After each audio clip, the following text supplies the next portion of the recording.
Jangan lupa subscribe YouTube channel Metro TV News dan jangan lupa nyalakan notifikasinya.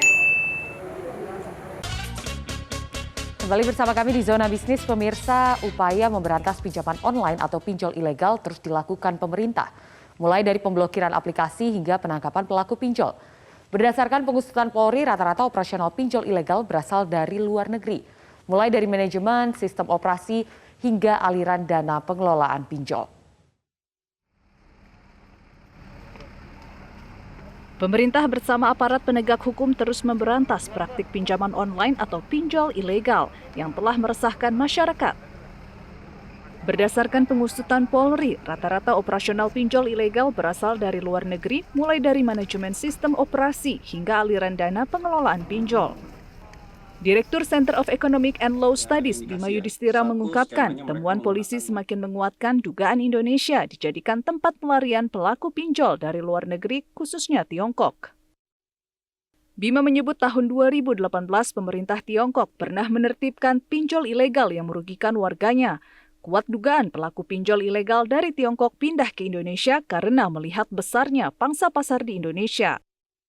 Dimulai dari tahun 2018, pada waktu itu terjadi penggerebekan besar-besaran di Tiongkok.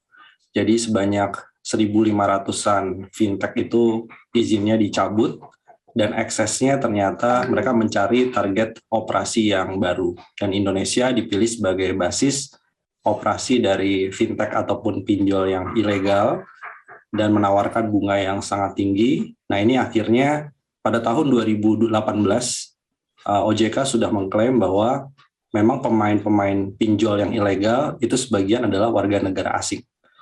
Dan 2021 ini penggerebekan terjadi di beberapa tempat, makin menguatkan indikasi memang pemainnya ini adalah sindikat pinjaman online internasional yang ilegal.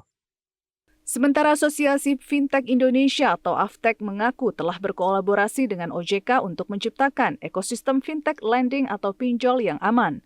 Masyarakat juga dapat mengakses kinerja anggota AFTEK yang terdaftar dari OJK. AFTEK menegaskan perusahaan pinjol yang sudah menjadi anggota AFTEK telah terdaftar di OJK dan menjalankan bisnisnya secara beretika.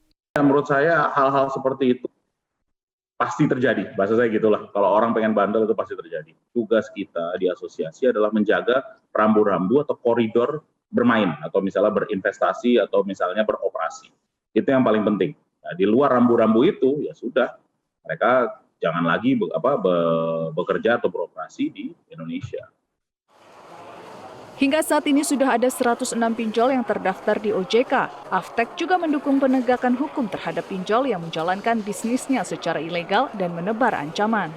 AFTEK memastikan tidak terpengaruh dengan kehadiran pinjol ilegal, mengingat dalam menjalankan usaha, anggota AFTEK telah menerapkan kaidah-kaidah bisnis sesuai aturan OJK.